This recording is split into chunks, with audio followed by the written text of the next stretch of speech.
জুলাই আন্দোলনের কথা আপনারা বলবেন না, শুধু আপনারা করেছেন। এই জুলাই আন্দোলনে আপনার প্রায় 1400 লোক প্রাণ দিয়েছে। সেই 1400 লোকের প্রাণের মধ্যে প্রায় 1000-এরও বেশি বিএনপির ছাত্র দল, যুব দল, স্বেচ্ছাসেবক দল, শ্রমিক দল, বিএনপির লোক সকলে মৃত্যুবরণ করেছে।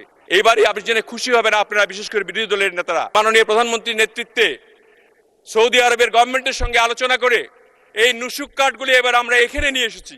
20 বছর 4 মাস পরে সময় পেলাম, 20 বছর 4 মাস পরে আজকে বক্তব্য রাখছে এই সংসদে। আলহামদুলিল্লাহ, আল্লাহর কাছে হাজার শুকরিয়া জানাই যে আবার মহান সংসদে আসতে পেরেছি আমরা একটা গণ অভ্যুত্থানের মাধ্যমে। আমি ধন্যবাদ জানাই আপনাকে এই জন্য যে আপনি কামালপুরে যুদ্ধ করেছেন, আমাদের সম্মুখ যুদ্ধ জেনারেল জিয়ার আন্ডারে থেকে এই কামালপুর, রৌমারী, রাজীবপুর এই সমস্ত এলাকায় আপনি সম্মুখ যুদ্ধ করেছেন এবং সেখানে আপনি আমার এলাকায় 2 বার গিয়েছেন, কামালপুরেও গিয়েছেন। কামালপুরে গিয়ে যে আপনাদের নামগুলি লিপিবদ্ধ করা ছিল সেই নামগুলিকেও মুছে ফেলা দেওয়া হয়েছিল এই ফ্যাসিস্ট সরকারের আমলে। এবং শহীদ রাষ্ট্রপতি জিয়াউর রহমানের একটা মোরাল ছিল, সেই মোরালটাকেও ভেঙে সেখানে জিয়াউর রহমান শেখ মুজিবের মোরাল দেওয়া হয়েছিল। এত ফ্যাসিস্ট সরকারের কাছ থেকে আমরা একটা এই সদ্য প্রাপ্ত একটা গণতান্ত্রিক সরকার, এই সরকার কিভাবে চলবে এটা নিয়ে আমরা যদি এই বাকবিতণ্ডা এর মধ্যে থাকি কেমনে হবে?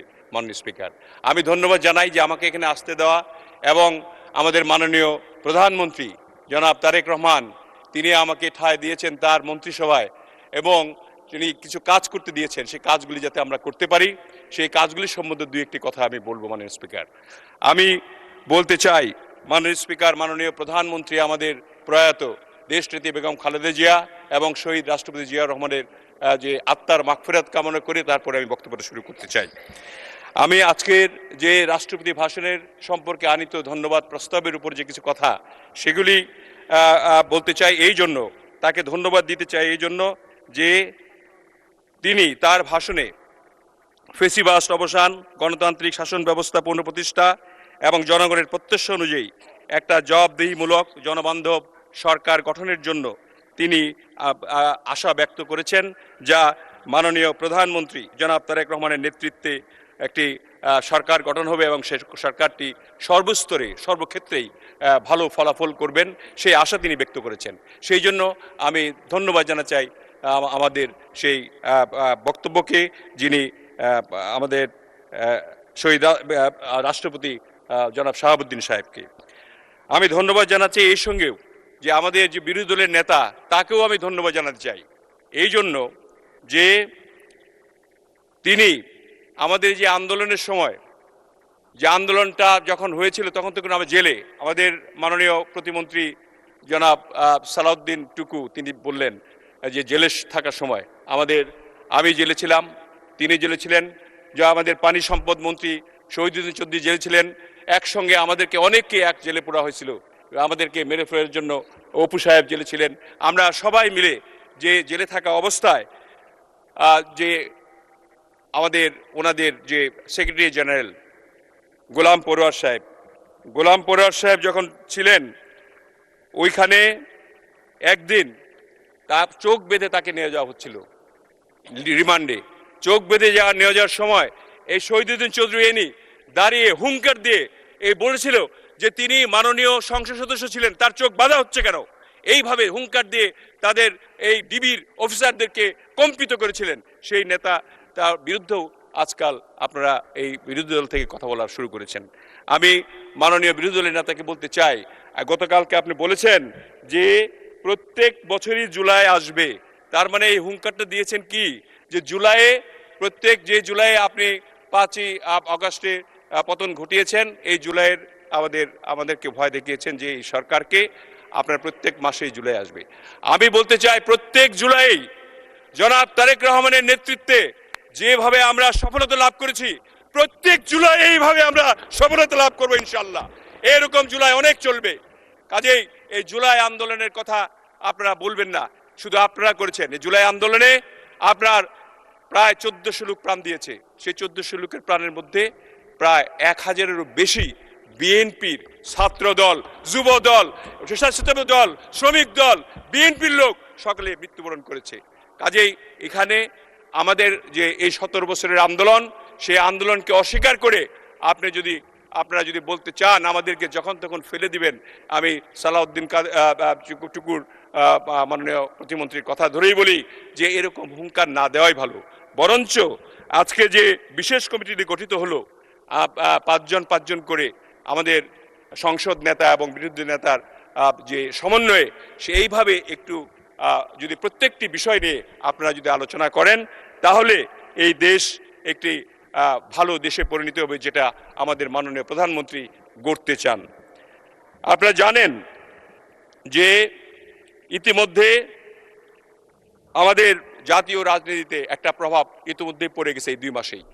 এই 2 মাসের মধ্যে আমরা মাননীয় প্রধানমন্ত্রীর নেতৃত্বে প্রত্যেকটি ওয়াদা যে আমরা করেছিলাম, আপনারা জানেন 2/3 ভোটে আমাদেরকে সংসদে পাঠিয়েছে জনগণ, এবং জনগণ সবসময় এই 2 মাসের যে আমাদের কার্যকলাপ দেখে আমরা যেখানেই যাই, আমরা ইউনিয়নে, গ্রামে, গঞ্জে, বাজারে, উপজেলায়, জেলায়, শহরে, এমনকি এলিট ক্লাস তারাও বলে যে তোমাদের প্রধানমন্ত্রীর মধ্যে কিন্তু তোমরা চলো, যে প্রধানমন্ত্রীর যে আচরণ, প্রধানমন্ত্রীর যে ব্যবহার, প্রধানমন্ত্রী যে কমিটমেন্ট, সেই কমিটমেন্টগুলি যেভাবে করে যাচ্ছে, তোমরা সবাই যদি এটা করতে পারো, তাহলে এই দেশটা এই আগের মতো আর ফেসিবাদী দেশে পরিণত হবে না এবং সুন্দর একটি বাংলাদেশ গড়ে উঠবে। এবং এর মধ্যেই আপনারা জানেন সবাই যে জনগণের উদ্দেশ্যেও বলতে চাই যে মাননীয় প্রধানমন্ত্রী জনগণের কল্যাণে যে কয়েকটি প্রকল্প ইতিমধ্যেই হাতে নিয়েছেন, ফ্যামিলি কার্ড, কৃষক কার্ড, ইমাম মুয়াজ্জিন ভাতা, তারপরে জাতীয় অর্থনীতিতে যে একটা আপনার প্রবাহ ঘটছে এলাকায়, যে এই টাকাগুলি দেওয়া, খাল কাটা এবং খাল খনন পুনঃখনন কর্মসূচি ইত্যাদি এগুলি করা হয়েছে। এইবারই আপনি জেনে খুশি হবেন, আপনারা বিশেষ করে বিরোধী দলের নেতারা, বাংলাদেশে হজ আমরা হাজিরা যাই, প্রত্যেকটা হাজিরা কি পরিমাণ কষ্টে করতো আপনার ওখানে সৌদি আরবে ল্যান্ড করে। একটা নুসুক কার্ড নামে একটা কার্ড আছে, যে কার্ডের মধ্যে আপনারা জানেন যে কার্ডে সমস্ত নাম দেওয়া থাকে মাননীয় স্পিকার, যে তার আইডেন্টিটি সেই নুসুক কার্ড ছাড়া তিনি বেরোতে পারেন না। সে মাননীয় প্রধানমন্ত্রীর নেতৃত্বে সৌদি আরবের গভর্নমেন্টের সঙ্গে আলোচনা করে এই নুসুক কার্ডগুলি এবার আমরা এখানে নিয়ে এসেছি। হাজিদেরকে এখানে ইমিগ্রেশন করে নুসুক কার্ডগুলি এখানে দিয়েছি, যাতে করে হাজিরা ওখানে নেমে সরাসরি বাড়িতে চলে যেতে পারে, নুসুক কার্ডের জন্য যাতে আধা ঘন্টা, 2 ঘন্টা, 3 ঘন্টা, 4 ঘন্টা দেরি না করতে হয়। এই কাজটিও আমরা করেছি। আমাদের এই 2 মাসের কার্যকলাপ মাননীয় স্পিকার আপনি যদি দেখেন, তাহলে অবশ্যই আপনি প্রশংসা করবেন যে এই 2 মাসে এই যা হয়েছে, এবং এগুলো পর্যায়ক্রমে হতে থাকলে আগামী 5 বছরে যে $1 ট্রিলিয়ন, 10 বছরের মধ্যে $1 ট্রিলিয়ন অর্থনীতি পরিণতি করার জন্য মাননীয় প্রধানমন্ত্রী যে বোয়িং ক্রয় করার জন্য চুক্তি স্বাক্ষর করতে যাচ্ছি, আমরা ইতিমধ্যেই আমাদের পর্যটন কর্পোরেশনকে ঢেলে সাজিয়ে এখানে যাতে আপনার প্রবৃত্তি, আমাদের জাতীয় প্রবৃত্তিতে আমরা 2-3% মাত্র দেওয়া হতো, এখন যাতে আমরা বেশি করে 7-8% ভর্তুকি আমরা দিতে পারি, এই জাতীয় প্রবৃত্তিতে অংশগ্রহণ করতে পারি। আমরা ইউনিফাইড কমান্ড সিস্টেমের মাধ্যমে প্রত্যেকটি আপনার বিমানবন্দরগুলি আমরা চালাতে চাই। এর মধ্যে ইতিমধ্যেই আমাদের মাননীয় সংসদ সদস্যরা বলেছেন যে তাদের এলাকায় বিমানবন্দরগুলি যেটা বন্ধ হয়ে আছে, দুর্নীতির আখড়া ছিল, সেগুলি ক্লিন করেছি আমরা ইতিমধ্যে। এই 2 মাসের মধ্যে আমাদের মন্ত্রণালয় থেকে আমরা উদ্যোগ নিয়েছি যে বগুড়া বিমানবন্দর, লালমনিরহাট বিমানবন্দর, ঠাকুরগাঁও বিমানবন্দর, ঈশ্বরদী বিমানবন্দর, ঠাকুরগাঁও বিমানবন্দর, ঈশ্বরদী বিমানবন্দর, শমশেরনগর স্থলবন্দর, পটুয়াখালী স্থলবন্দর সহ আরো কয়েকটি, এটা আমরা অগ্রিম ভাবে এটা মানে খুবই শিগগিরই আমরা এটা শুরু করবো ইনশাল্লাহ। আমার মনে হয় এই একটা জিনিস যদি আমাদেরকে সময় যদি দেওয়া হয় সরকার থেকে, এমআরও, মেনটেন্যান্স, রিপেয়ারিং এবং ওভারহোলিং করার জন্য যদি বিমানগুলিকে করার জন্য একটা সুযোগ প্রদান করা হয়, এখানে বিলিয়নস অফ ডলার আর্ন করা সম্ভব মাননীয় স্পিকার। শুধুমাত্র আপনার দুর্নীতির কারণে এবং নিজের পকেট ভারী করার জন্য এই বিগত বিমান মন্ত্রীগুলি এই কাজগুলি করে নাই। সেটা সম্ভব আমাদের দ্বারা এখানে করা, এবং আমরা ইনশাল্লাহ $1 ট্রিলিয়ন যে অর্থনীতি পৌঁছতে চাই মাননীয় প্রধানমন্ত্রীর নেতৃত্বে, সেটাতে এই বিমান এবং পর্যটন মন্ত্রণালয় থেকে অধিকাংশ টাকা আমরা এখান থেকে দিব ইনশাল্লাহ। এই কথা আপনাকে ব্যক্ত করতে পারি।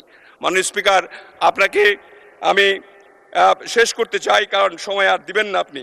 আমি বলতে চাই এক কথায়, প্রধানমন্ত্রী জনাব তারেক রহমানের যে ভিশন এবং লিডারশিপের গতির সাথে তাল মিলিয়ে আমরা একটি নতুন দুর্নীতিমুক্ত সুশৃঙ্খল বাংলাদেশ গড়তে চাই। আমি দৃঢ়ভাবে বিশ্বাস করি প্রধানমন্ত্রীর নেতৃত্বের এই গতি অব্যাহত থাকলে আগামী 5 বছরে বাংলাদেশ নতুন অর্থনৈতিক গতিতে রূপ নেবে। জনগণের আস্থা, সুশাসনের প্রতিশ্রুতি এবং উন্নয়নের ধারাবাহিকতা, এই 3 শক্তিতেই গড়ে উঠবে আগামীর বাংলাদেশ। এই প্রত্যাশা ব্যক্ত করে আমার বক্তব্য শেষ করতে যাচ্ছি। সবার আগে বাংলাদেশ, সবার আগে বাংলাদেশ। মাননীয় স্পিকার, ধন্যবাদ আপনাকে।